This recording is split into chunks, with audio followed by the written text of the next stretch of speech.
sometimes I need a minute. You know what I'm saying? I'll tell you what. Sometimes I'm I here. need. Ladies and gentlemen, let's put your hands together. A man who I don't believe this year will be able to rock it with Artie the Party inside the club after they finish their rounds this weekend at beautiful American Century Championships up there in Tahoe, one of my favorite places. This is the 31st year, and I got the chance to meet Brian Baumgartner, Robin and I in Los Angeles at the Pump Foundation dinner, and then we were up on the stage singing with him, and he's just as bad as I am at karaoke. We have the video, Brian, when you were up there a few years back. But you still go up there no matter what, right? You know what? I'm here for the people, Tony. I do whatever the people want. I give it to them.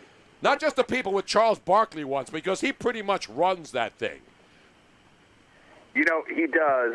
One of my, I don't know if I've ever actually admitted this, but one of my favorite pictures that I have was taken by, oh my goodness, no, I'm blanking on his name. He's the late night on NBC. And he's a good friend, but I blanked it right now. Anyway, one of my favorite photos is Jimmy Fallon, or the guy that comes on after him? Was it the guy after Jimmy Fallon? The guy who comes on. Yes, right after Jimmy Fallon. Seth Meyers? Seth Meyers. Seth Meyers. Yes. Sorry. It's been a long day already. Seth Meyers sent me the photo that he took, which was Charles giving me a lap dance at the Artie the Party. And it is a treasured photo that I have. Yeah, it's a great, in my life. Brian, I've been fortunate to be around a long time, go to Super Bowls and a lot of events. But the American Century has been one of my favorites. We haven't gone in a couple of years. We got to get back next year. But the fun and the fact that there's people. Now, there's not going to be any people, so that's going to be a big thing. But Charles, we talked to Charles a couple of weeks ago, and he was disappointed. He didn't think he was going to be able to go this year because he thought the NBA would be starting sooner. So now he's got a chance. Are you already in Tahoe, or are you heading out there tomorrow? I am here. I'm coming to you live, Tony, from beautiful Lake Tahoe. I'm at Edgewood as we speak. I have just finished my practice round this morning, and I am looking at the lake, and it is one of the most gorgeous places on the planet. Anyone who has an opportunity to come here for this week, in the future, but at any time, it is a magical, magical place. I love it so much. Now, Harry Mays, my partner here, he loves golf, and he hasn't played up there at Edgewood, right across the street from the casino strip there in Tahoe, and it is a spectacular, absolutely one of the most breathtaking places you'll ever see on earth. It looks awesome. Ever. How many wedges you got in the bag for tomorrow? Wait, that's so funny that you say that, because everyone makes fun of me. I have 1, 2, 3, 4, 5 wedges that I play up there here. You go. This guy's serious. Now, what about a foot wedge? Do you have one of those? Well, if you look at my results from the last 13 years, yes, you'll know that some foot wedges were needed, if not implemented.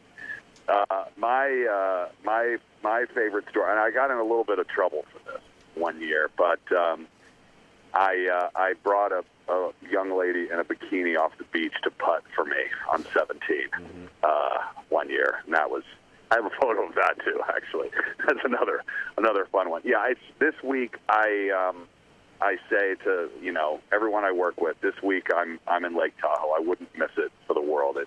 It's a special place, and for me, I'm a huge sports fan, and so for me, the guys that I enjoy watching now and have become friends with through this event, and guys that I watched. I was originally from Atlanta and was a big Braves fan, and I got to play with John Smoltz and Greg Maddux yesterday. It's just for me, awesome. it is a dream come true. I enjoy it so much. Smoltz can really play, right?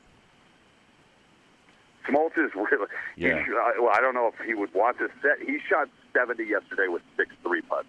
The greens are faster than they've ever been, in my recollection. And it is in gorgeous shape. I guess they did not get the skiers. Well, the skiers eventually couldn't come here, but it wasn't great skiing there. It didn't get a ton of snow, but the course is in amazing shape. So, he shot 70 with 6 3-putts. Huh. If I had 6 3-putts, I would shoot than 97, I think. By the way, you're 3,000 to 1, Brian Baumgartner, but better than Charles. He's 7,500 to 1. One-on-one, you and Charles, how would that turn out? There's no question I would beat Charles. This is the truth about me.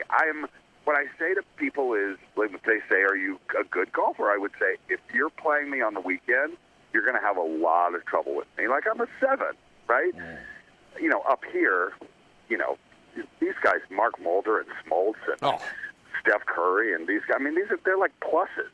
So, and there's no handicaps here. So I'm here, typically I'm here for the fun, for me to have fun and to entertain the spectators who are here.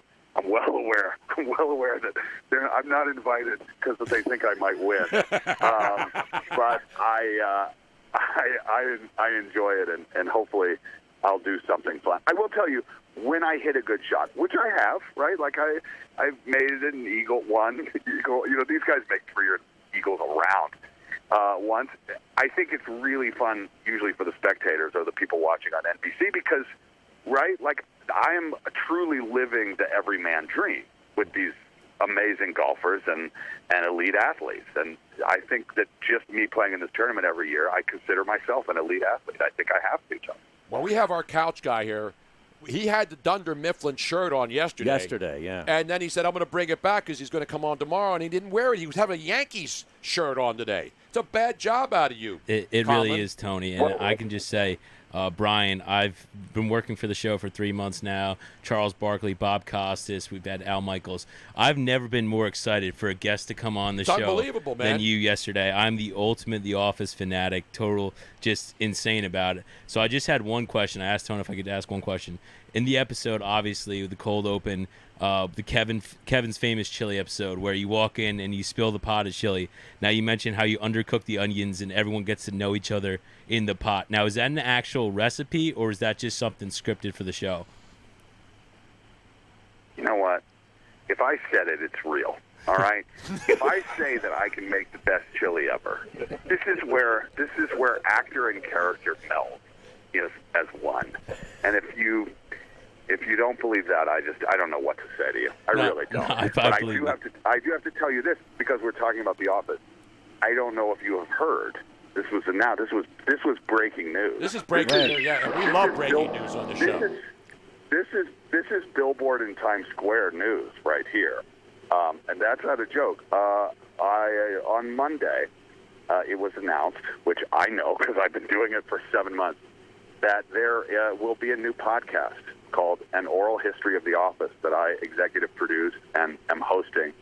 And I sat down and we have assembled over 100 hours of interviews with cast and directors and writers and crew, and we have assembled this into a 12-part series to tell the story of The Office, that was a show that for 2 years was almost canceled weekly, to now, 7 years since we filmed our last scene, is the most watched show in television, and, including current shows. It's unbelievable the popularity that it has. And so I assembled, all my old friends, Steve Carell and John and Krasinski and Jenna and Rain, and directors and writers and creators, and went and tried to explore the answer to that question, which is why is it resonating so much with people today?